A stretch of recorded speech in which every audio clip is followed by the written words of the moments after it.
Pelo contrário, mesmo que o nosso homem exterior se corrompa, contudo, o nosso homem interior se renova de dia em dia.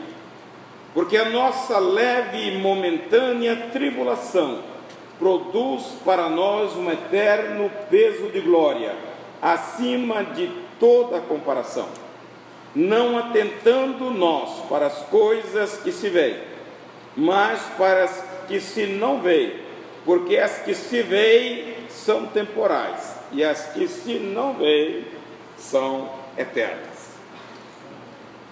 Paulo, ele diz o seguinte: não desanimamos. Ele manda que cada um de nós reconheça a sua fragilidade, mas não pode desanimar. Quando Jesus terminava o seu ministério, no capítulo 16 de João, verso 33, ele diz: tem bom ânimo. Logo, você olha, Deus não gosta de gente desanimada. Ele diz: eu venci o mundo, vocês vão passar pelas mesmas dificuldades, mas não desanime. Então Paulo está dizendo: não desanime. E aí ele diz: se o nosso homem exterior, se o nosso corpo definhar como o tempo nos leva a isto, as rugas chegam, o cabelo branco aparece, não tem jeito, nós temos prazo de validade e acabou. A mulher está sempre pretinha, mas o nosso está sempre branco. Então o que é isto? É o tempo nos chamando: olha, seu prazo está vencendo. Tem gente que pensa que é eterno, não adianta, vai morrer. A coisa mais certa que tem, quando nasce uma criança, dá aquele tapinha, né? Vai morrer. Mas ele disse: contudo, o nosso homem interior se renova dia a dia. Eu sempre tenho dito que eu sou antigo de idade e sou antigo também de caminhada. Eu peguei aqui final dos anos 50 e 60, um grande avivamento na Assembleia de Deus, era nacional. Mas quando você estuda os ciclos dos avivamentos, você pega, eles têm períodos de duração, e eles passam a temporada sem ter, para depois Deus se manifestar. Se você olhar a história, eles giram em torno de 60 a 70 anos. Pode pegar a história desde lá da Idade Média, vocês vão olhar os grandes avivalistas, tudo tem período. Veja o avivamento sobre uma comunidade, sobre uma igreja. Mas você, pela palavra, é obrigado, aí eu estou falando forte, a ter um avivamento pessoal. Ele está dizendo: enquanto o meu corpo desfalece, o meu espírito renova de dia em dia. Isso depende só de você, porque Deus quer te renovar todo dia. Se você tem o hábito de ter momentos com o Senhor, você precisa ter uma vida de renovo.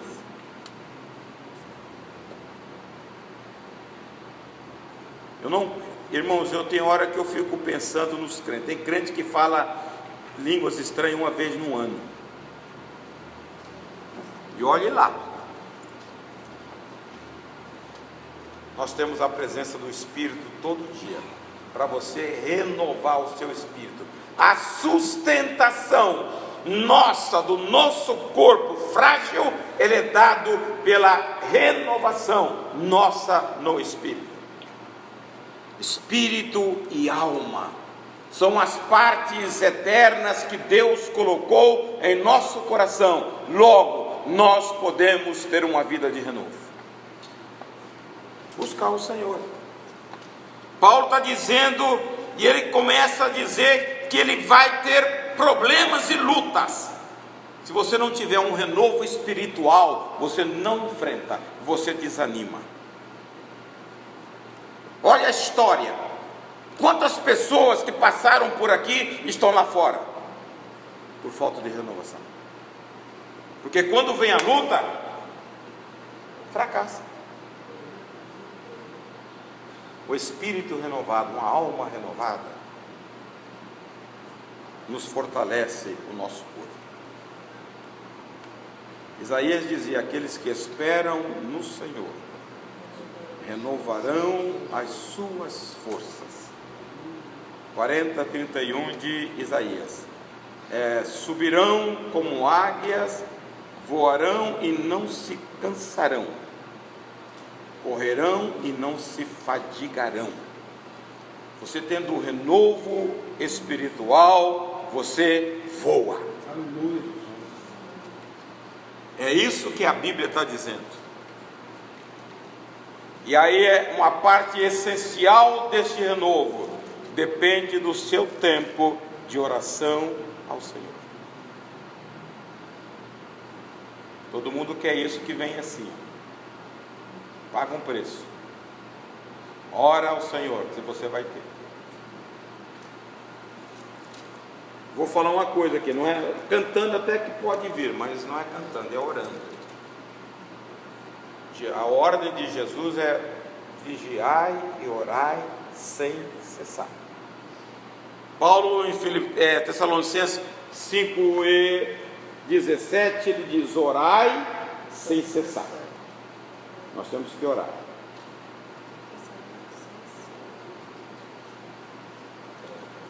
A fraqueza, irmãos, ela vem no corpo. A alma, se você estiver na presença de Deus, não tem fraqueza. O versículo 17, ele diz que: porque a nossa leve e momentânea tribulação produz um eterno peso de glória acima de todas as coisas. Vocês conhecem a vida de Paulo? Paulo teve leve e momentânea tribulação? Hein?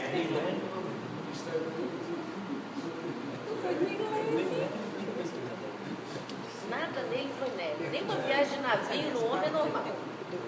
Leia capítulo 1 de 2 Coríntios, versículo 8 e 9. Ele fala que ele perdeu a esperança da vida, uma tribulação que aconteceu com ele na Ásia. Leia aí, capítulo 1, versículo 8 e 9. 2 Coríntios. Porque não queremos, irmãos, que ignoreis a tribulação que nos sobreveio na Ásia, pois que fomos sobremaneira oprimidos acima das nossas forças, de modo tal que até da vida desesperamos. Portanto, já em nós mesmos tínhamos a sentença de morte, para que não confiássemos em nós, mas em Deus, que ressuscita os mortos. E ele está dizendo que tudo isso é leve e momentâneo. Sob que perspectiva você enfrenta as dificuldades e diz que elas são leves? Da eternidade. Se você não tiver essa perspectiva, você vai abrir a boca e gritar: eu não aguento mais. Se você quiser dar uma olhada no capítulo 11, a partir do versículo 24 a 27, ele fala 5 vezes: eu recebi uma quarentena menos 195 chicotadas dos romanos. Ele falou: 3 vezes eu fui fustigado com vara, os soldados batiam nele. 3 vezes eu passei na voragem do mar, o navio quebrou. Uma tempestade. Quando ele sai dali, uma serpente morde o dedo. Ele fala que nada disso, porque ele tem uma visão da glória. Leia Romanos 8:18 aí. Foi apedrejado em Listra. 8:18. Estou certo de que as aflições desse tempo presente não se podem comparar com a glória que em nós há de ser. Veja a visão dele. Ele poderia ser mutilado aqui, mas ele tinha uma esperança da glória. Se nós não tivermos a esperança da glória, nós somos fadados ao fracasso. Nessa vida, somos os mais infelizes de todos os homens. Então, nós encaramos essas dificuldades que nos vêm com o olhar da frente. Um dia, a Bíblia diz que o Senhor Jesus enxugará dos nossos olhos toda lágrima. Amém. Se você não tiver esse conforto com esta visão, você pode desanimar.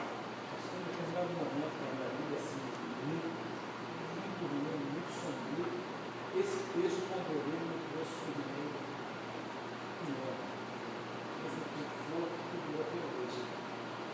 enorme. Eu me lembro do tempo que eu passava da quimioterapia. A quimioterapia, eles falecem o corpo, tira toda a resistência física. E eu tomava uma muito forte, quase 9 horas de injeção. Chegava no dia seguinte, eu estava moído. Mas eu sentia a renovação. Eu virava para o canto, deitado, e sentia o calor do Espírito, o renovo do Espírito. Isso conforta. Se você falasse, corre, eu não podia correr, não aguentava. Eu falava com o Lia, estou parecendo aquele cachorro estrupiado, saia se arrastando, porque era assim que eu me sentia. Mas por dentro, você tinha um renovo, porque Deus faz isso. O homem exterior pode estar lá, mas o interior está na presença de Deus. E na presença de Deus há fartura de alegria. É isso que o salmista dizia. Então, nós temos que nos preparar. Vida cristã, irmãos, o sofrimento faz parte dela. A Bíblia diz que Jesus aprendeu a obediência. Está lá em Hebreus 5:8, por aquilo que ele sofreu.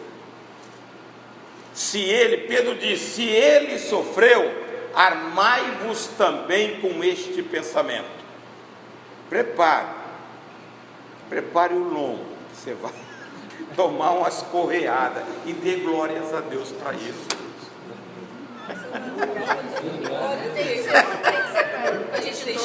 Se o Filho de Deus não foi poupado, existe um evangelho aí dizendo que o evangelho é uma delícia, e não é. É cruz, irmãos, é negação. Amém. Não é delícia que As tá pessoas, olhando. hein? Que delícia que está olhando. Olhando. Agora, nós temos uma esperança. Isso nos motiva a continuar. Ainda que o meu homem exterior se corrompa, eu estou de pé, porque eu tenho uma esperança. Eu vou morar com o Senhor. Eu tenho uma pátria. A Bíblia diz que Ele me garantiu um lugar. Então nós estamos caminhando para lá. Tá? Essa é a esperança que o crente desfruta. Agora, vamos ao verso 18. Alguém pode ler para mim? Eu perdi. Você desligou? Não olhamos para as coisas que se vê, mas para os que não se vê. Pois o que se vê é transitório, mas o que não se vê é eterno. Nós cantamos o hino 84, que ele fala sobre fé. O que é fé? A definição bíblica de fé. E a prova do invisível. Ele está dizendo, o que nós vemos são transitórios, e o que nós não vemos são as bênçãos, as promessas são eternas. As invisíveis que nós não vemos são eternas. Quando você olha para a Bíblia, você vê que pessoas abandonaram tudo por causa de uma visão de fé. A Bíblia começa dizendo que Moisés, vamos ver Abraão. Abraão, ele sai de uma terra estabelecida, Ur dos Caldeus, uma metrópole contemporânea de Hammurabi, morava por ali, tinha estabelecido, ele sai para uma terra deserta. Lá na frente ele tem um teste com Ló. Quem tem visão de fé, ele não se encanta com as campinas de Sodoma. A Bíblia diz lá no capítulo 11 de Hebreus, versículo 8 ou 9, se não me engano, porque ele aguardava uma cidade cujo fundamento era o céu, não é isso? Pela fé, Abraão, sendo chamado, obedeceu, indo para um lugar que havia de receber por herança, e saiu sem saber para onde ia. Pela fé habitou na terra da promessa, como em terra alheia, morando em cabanas com Isaque e Jacó, herdeiros com ele da mesma promessa, porque esperava a cidade que tem fundamentos, da qual o artífice e construtor é Deus. É Deus. Mas Deus falou alguma coisa para ele sobre essa cidade? Não. É fé. Ele sai errante, ele vê um prado, ele fala: escolha, para onde você escolheu, eu vou para outro lugar. Não atrai, porque ele tem uma promessa de uma cidade cujo fundamento e arquiteto, artífice é o próprio Deus. Fé. A Bíblia diz, 11:6 de Hebreus, que sem fé é impossível agradar o Senhor. 2 Coríntios 5:7 diz que nós não andamos por vista, nós andamos por fé. A vida do cristão tem que ser na fé. A nossa salvação, ela é através da fé. Pela graça sois salvos por meio da fé. Isto não vem de vós, é dom de Deus, está na Bíblia.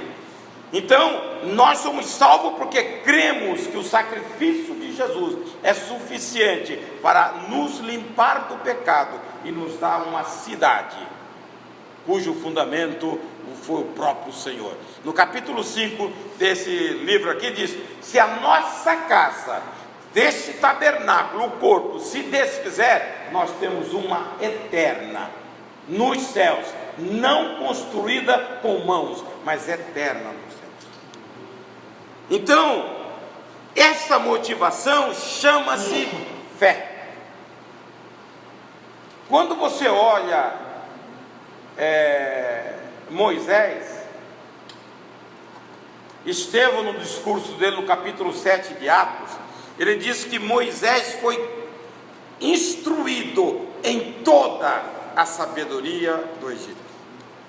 Ele era o bambambam, ele estava na linha sucessória para ser um dos faraós.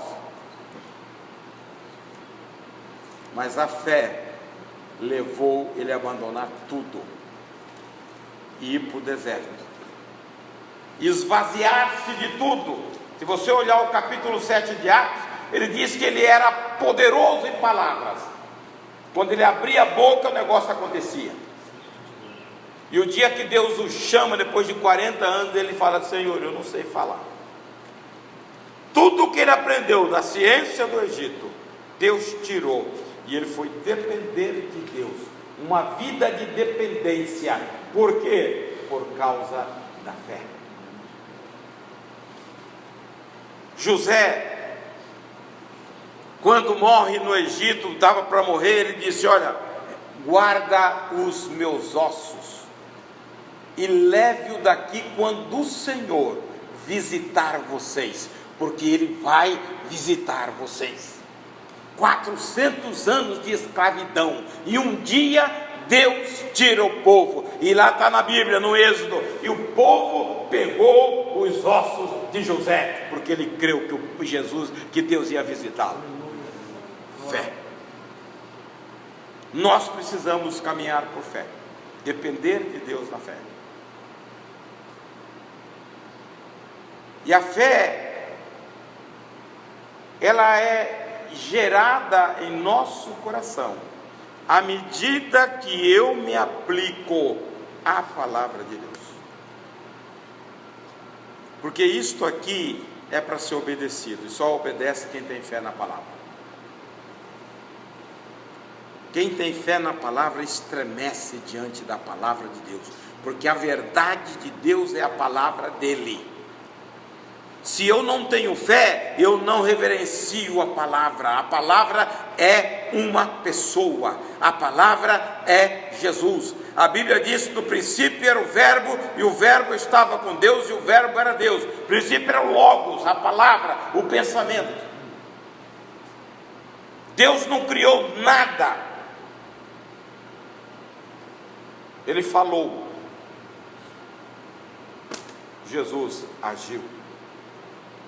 Quando ele bradou, haja, ouve, porque a palavra é poderosa, e a palavra é Jesus. Jesus disse, eu sou a verdade.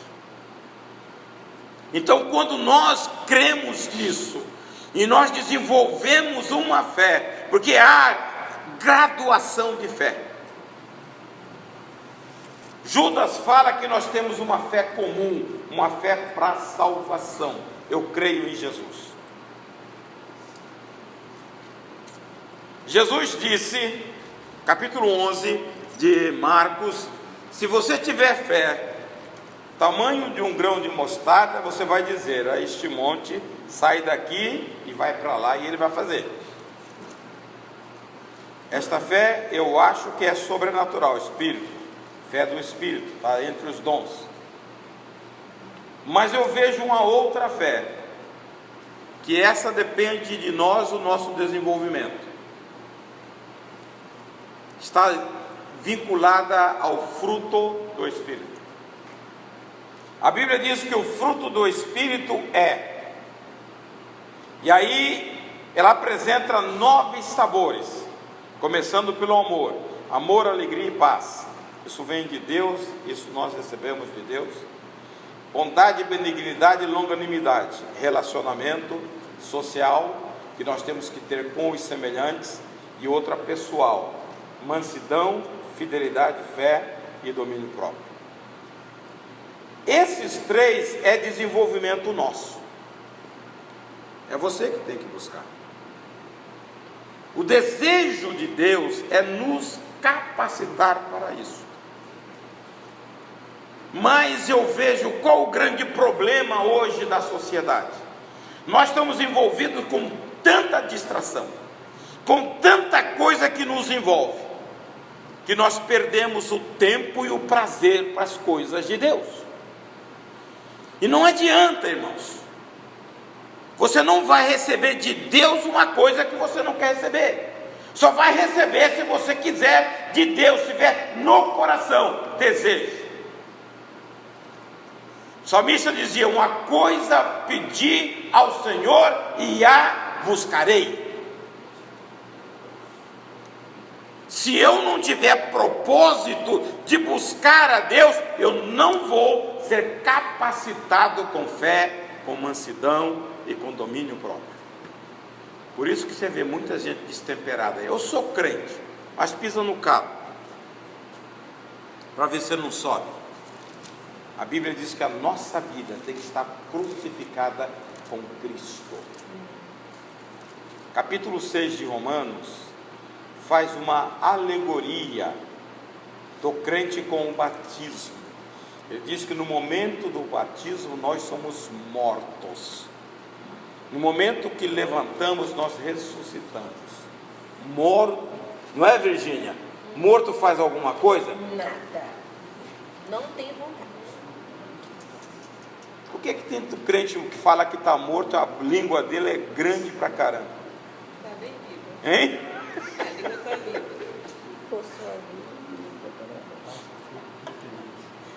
Morto não fala, morto não sente, morto em Cristo Não se ofende. não se ofende. Mas o cara ofende. Basta olhar torto para ele que ele está brigando. Irmãos, essas coisas nós temos que buscar no Senhor.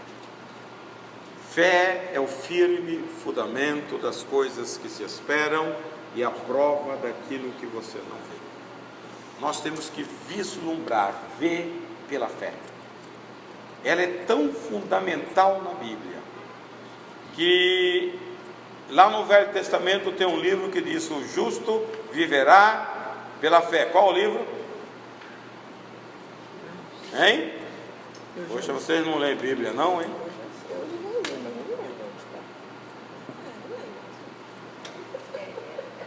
Abacuque.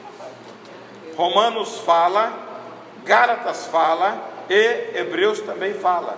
Então é fundamental. O mesmo texto que está em Abacuque, o justo viverá pela fé, está em Gálatas, está em Romanos e está lá em Hebreus, capítulo 10 diz: se ele não andar por fé, a minha alma não terá prazer nele.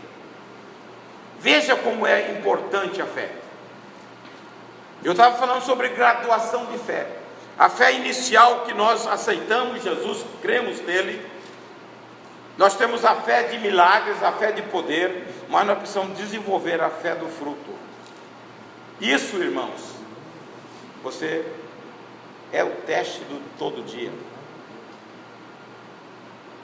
Você já teve algum milagre na sua vida que Deus fez para você? Quem é que teve já algum milagre que Deus fez na vida dele? E o que é esse milagre? Vem da onde? Tem coisas que Deus não atende a nós, porque Ele é bonzinho, Ele atende por nossa fé.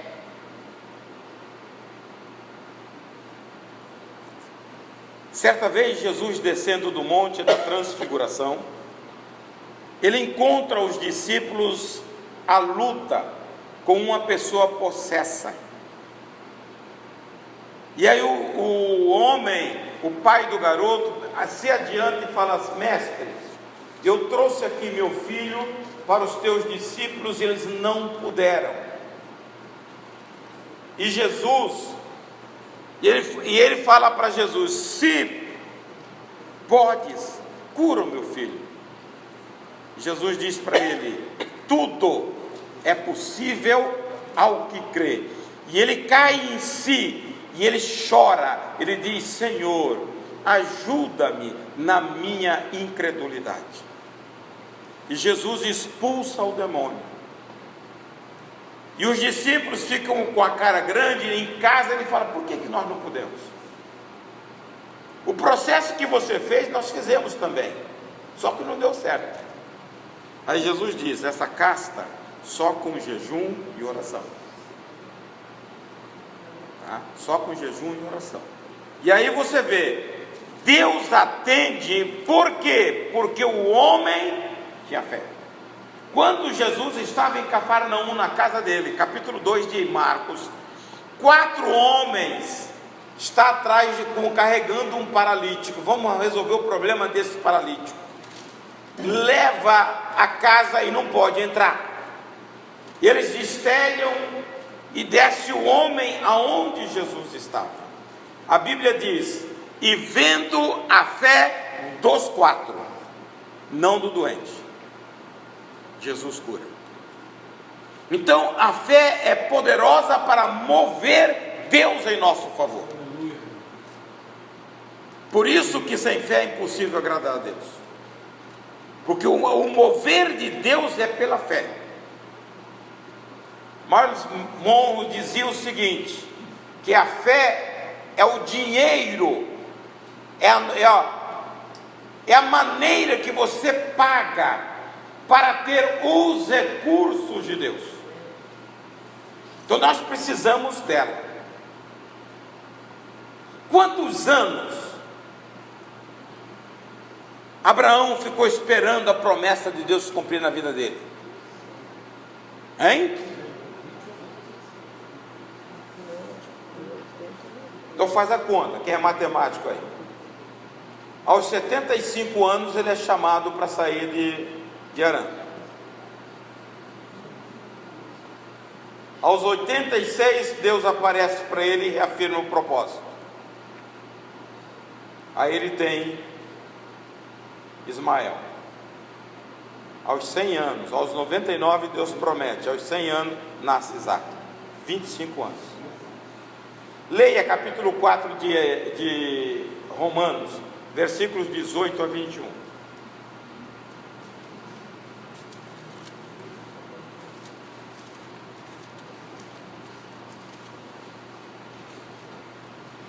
O qual em esperança creu contra a esperança que seria feito pai de O qual em esperança creu contra a esperança. que seria pai, continua.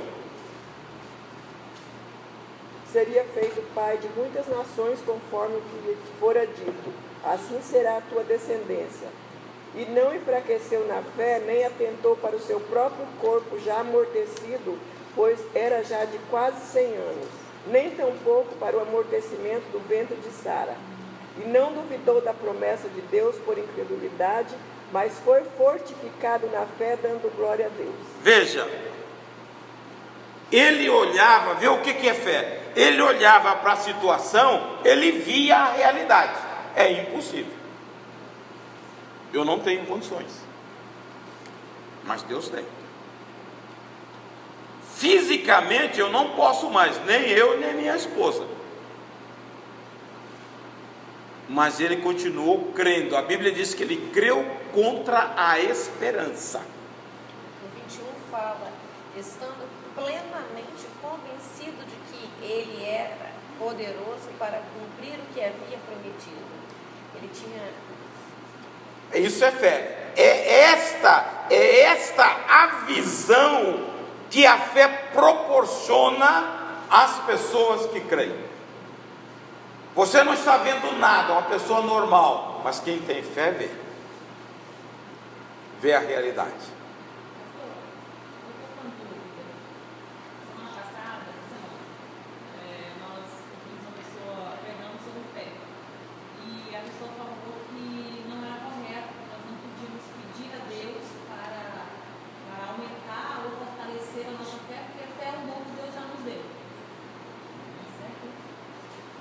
Leia Romanos 10 e 17.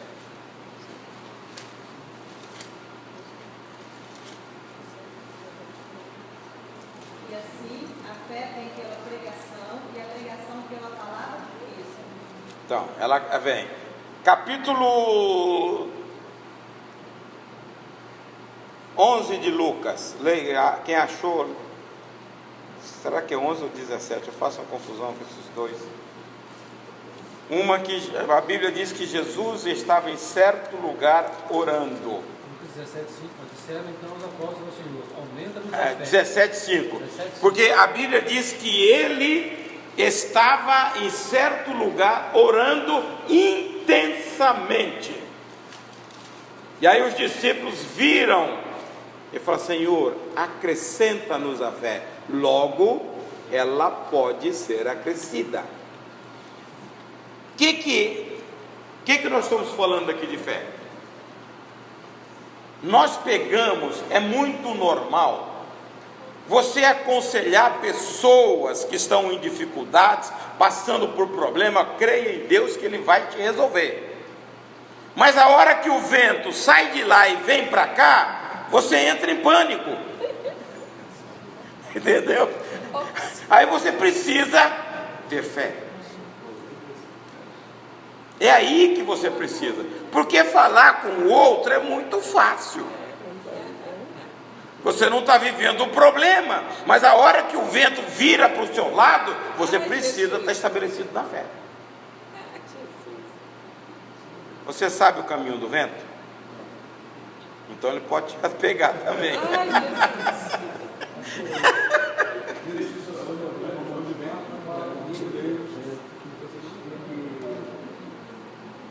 Ele estava convencido de que Deus podia cumprir o que prometeu. E outra coisa, ele se fortalecia fazendo o quê? Dando glória a Deus. Dando glória a Deus. Tá? Vai fazer. No capítulo 13 de Números, tem a história. Os professores de infantil têm que saber de cabeça. Ai, Como vocês vão contar a história para os seus alunos? deixa eu ir lá, bom. A história dos 12 espias. Lembrou agora? Você tem que lembrar isso fresquinho. Tem que estar na cabeça. A Bíblia toda ele fala isso. Não. Dia 21 de abril, o que nós comemoramos? O que foi Tiradentes? Como que você sabe isso? Estudando história. E a Bíblia? Não tem livro de história? Por que você não sabe? E você estudou isso algumas décadas atrás. E sabe, por que não sabe a Bíblia, que é o melhor livro? Rapaz, vocês não me convencem. Não entendendo? Não adianta. Você serve para que isso? Para falar de Tiradentes? Marco. A Bíblia não, renova todo dia e te dá história todo dia. Então, aplique a leitura da palavra de Deus. Guarda a leitura.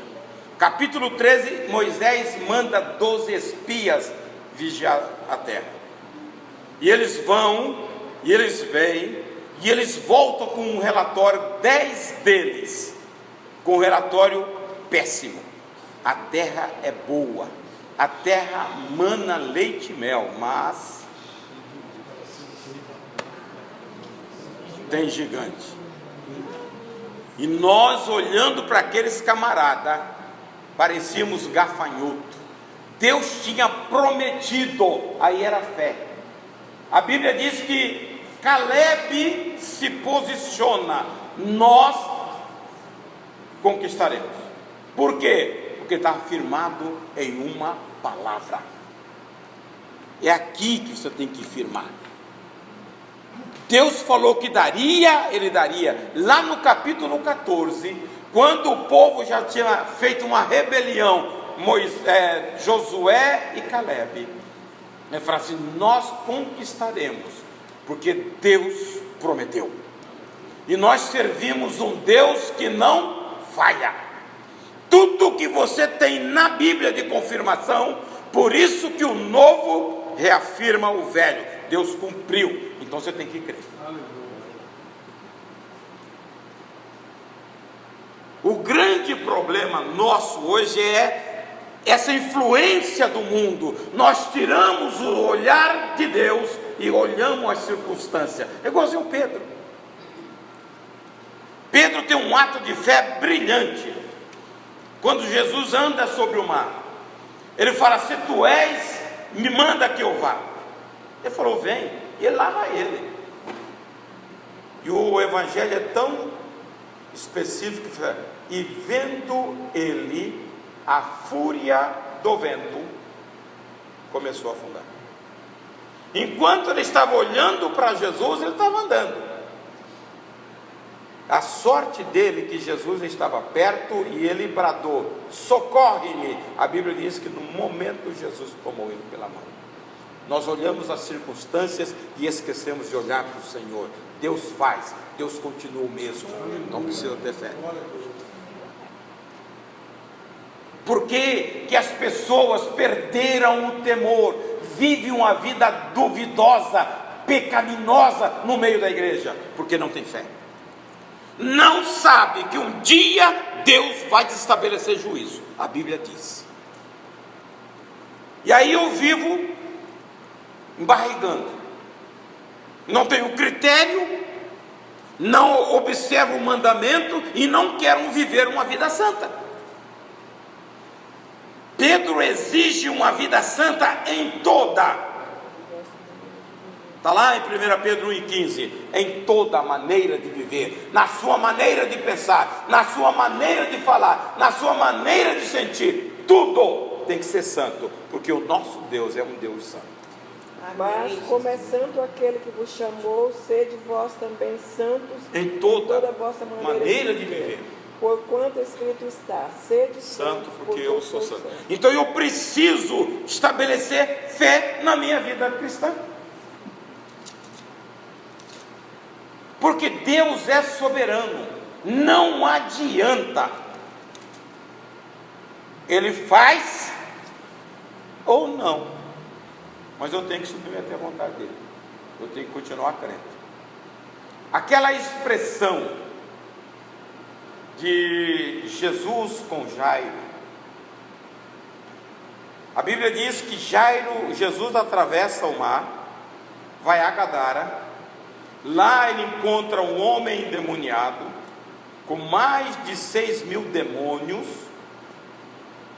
E ele expulsa, liberta o homem, transforma o homem no missionário e volta da onde ele partiu. E a Bíblia diz que Jairo estava esperando, porque a filha de Jairo estava à morte. E ele diz: minha filha está à morte, socorre-me. Jesus fala: eu vou. E aí no meio do caminho aparece uma mulher e fura a fila. A mulher do fluxo de sangue. Jesus para atender a mulher. E o cara com a filha lá morrendo. E Jesus está ali, junta a multidão, quem me tocou, quem não tocou, quem me tocou, e ele ministra a mulher: a tua fé te salvou. Nesse momento chega o emissário de Jairo: não perturba mais, que a tua filha já era, morreu. E Jesus fala uma palavra: crê somente. Aquela palavra no grego é um presente contínuo. Creia e continue crendo. A Bíblia não fala da preocupação nem na ansiedade de Jairo. Diz que ele vai caminhando com o Senhor até a sua casa.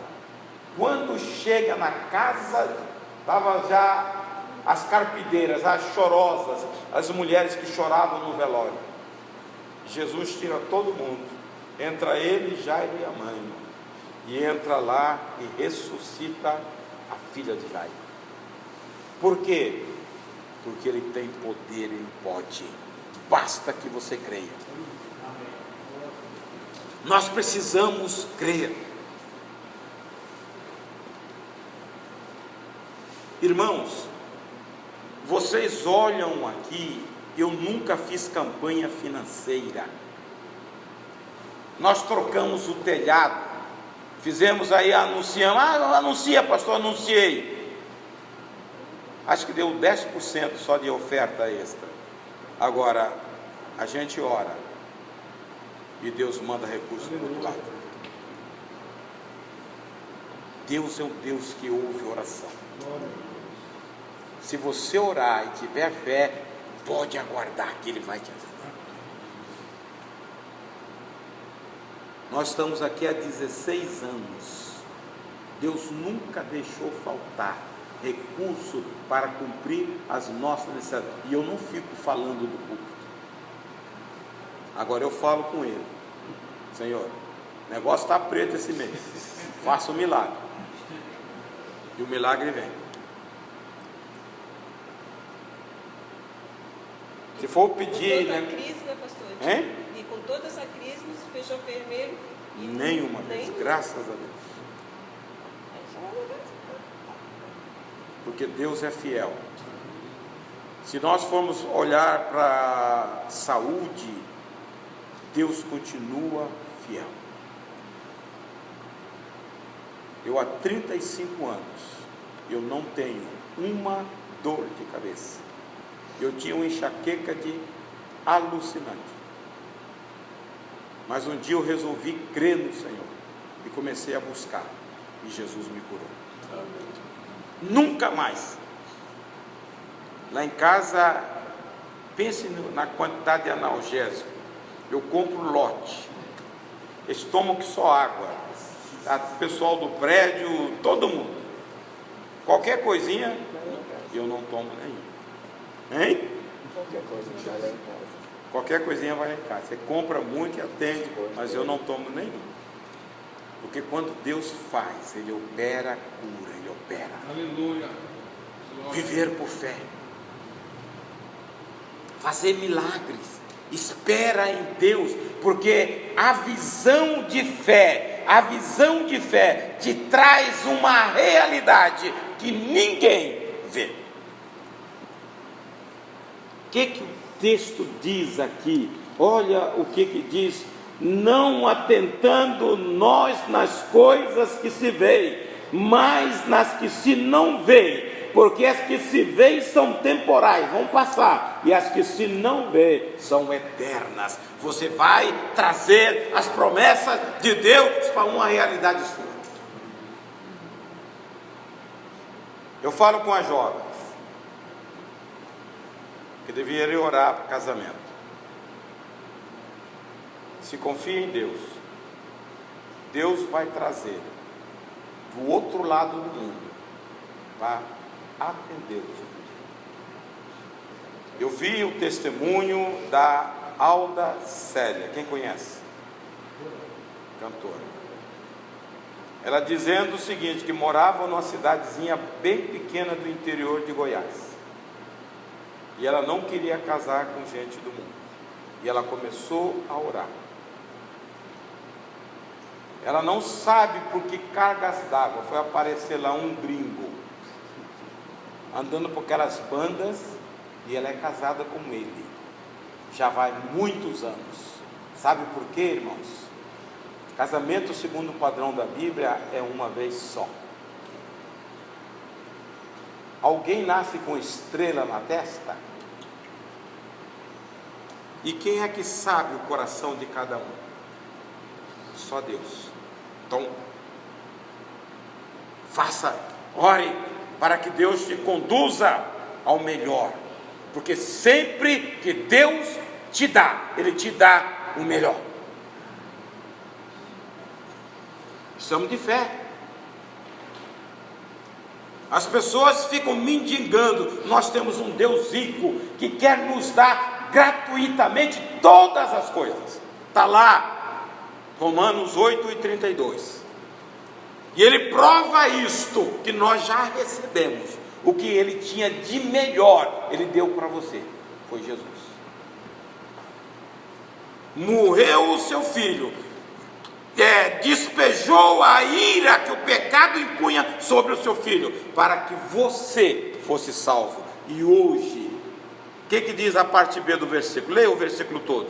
Aquele que nem mesmo seu próprio filho poupou, antes o entregou por todos nós, como nos não dará também com ele todas as coisas? Como não nos dará com ele todas as coisas?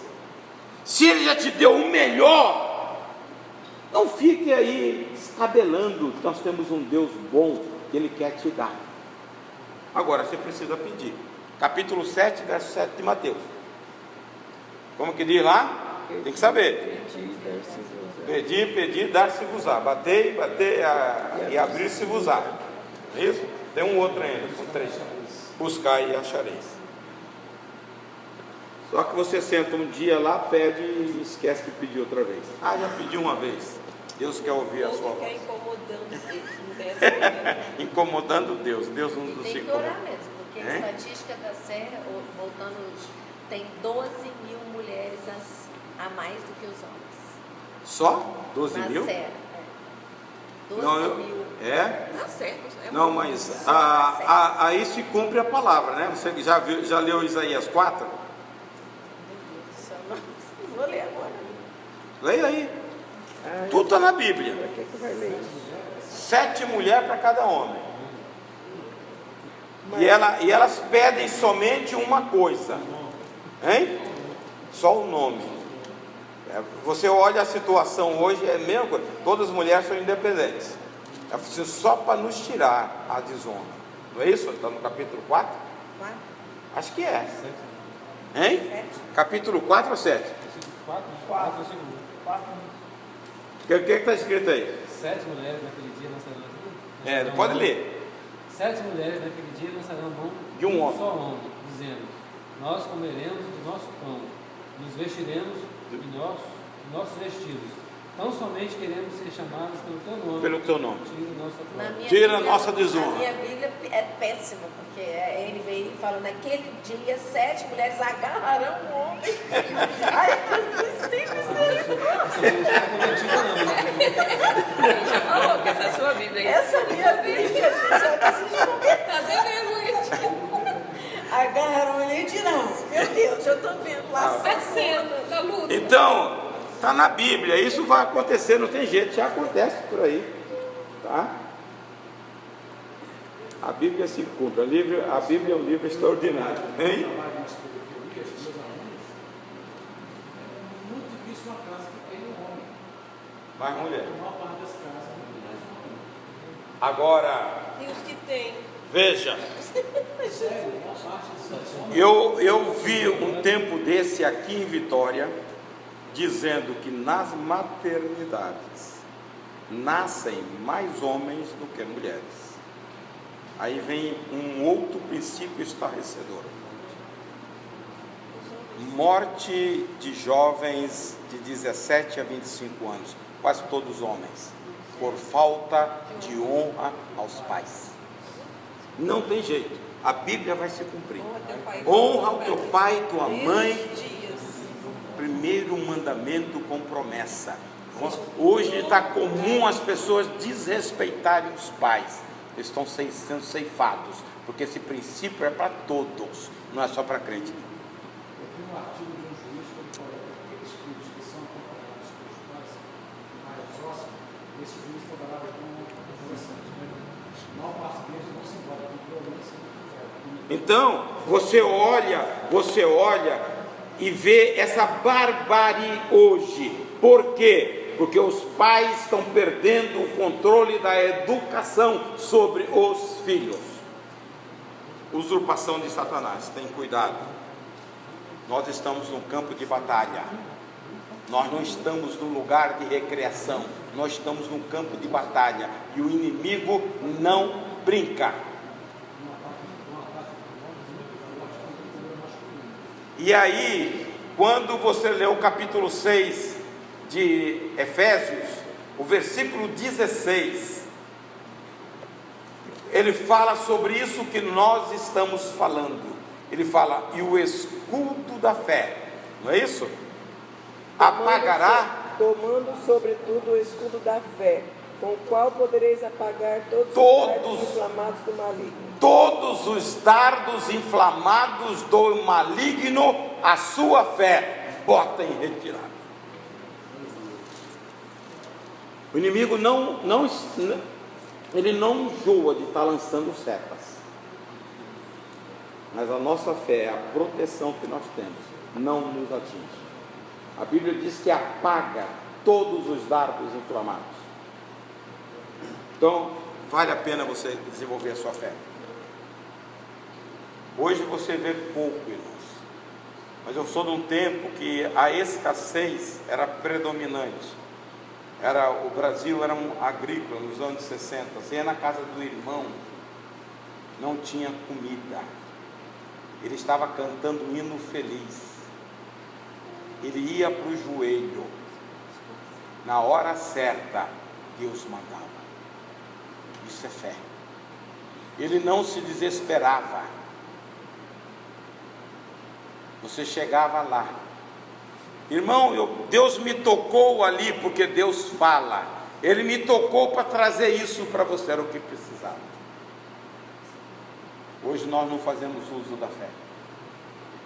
Nós dependemos do nosso bolso, nosso cartão de crédito. George Miller sustentava 2.000 crianças. Todos os dias era um teste de fé. Ele aprontava a mesa para o café e botava todo mundo para orar. Na hora certa vinha um mantimento todinho para aquelas crianças. Isso é teste de fé. Tem lá um livrinho dele, o homem que teve 50.000 orações respondidas pelo Senhor. Você faz uso da sua fé? Fé, irmãos, é para tudo. Para se manter fiel ao Senhor. Não vacilar. Eu reconhecer nele a grandeza e servir fielmente, porque eu creio na palavra. Eu creio na fidelidade de Deus. O mesmo George Miller, ele teve que ir pregar num lugar e chegou, havia um nevoeiro, e o cara falou: eu não saio daqui. Ele falou assim: mas eu vou procurar um outro, porque eu sirvo esse Senhor há 57 anos, e Ele nunca falhou comigo, não é agora que vai falhar. Ele entrou no barco, a hora que entrou no barco, eu falei: eu tenho que atravessar esse braço de mar, para pregar às 7 horas, Deus desfez o nevoeiro. Isso é fé, viver por fé. Não é por aquilo que você tem de seu recurso, é depender de Deus. Capítulo 15, verso 5 de João: sem mim nada podeis fazer. Então, dependa do Senhor, tenha fé, comece a fazer milagre através da sua fé. Veja o invisível, traga para uma realidade. Você quer bênção de Deus? Agora outro desafio. Irmão, nós estamos muito focados nas coisas materiais. Peça a Deus dons, peça a Deus batismo, peça a Deus visões, peça a Deus renovação. Deus quer te enriquecer com isto. Dons espirituais, irmãos, é o adorno que Deus quer para a igreja, mas a igreja precisa desejar. Ah, Senhor, eu quero trocar de carro. Isso é força, irmão. Você vai lá, você se empenha, trabalha e você vai trocar. Agora, Deus vai te dar coisa que você não tem por aqui. Eu via arrebatamento de pessoas. Eu não sei se alguém já conseguiu ver isso. Deus se arrebatar, no momento de oração, a pessoa ficar extasiada. Isso é glória, irmãos. Nós estamos deixando essas coisas para pedir roupa, para pedir coisas materiais. Materiais é com a sua força. Trabalha que você vai ter. O mundo foi dado para nós assim. Agora, essas coisas sobrenaturais que só Deus pode dar, peça isso para te enriquecer. Ter uma visão, um encontro real com Deus, entrar na dimensão do sobrenatural pela fé. Isso vai te impactar a vida. Você pode estar num leito como eu já fiquei, mas a alma está saltando de alegria. Isso não tem preço. Amém? Que Deus nos ajude. Hein?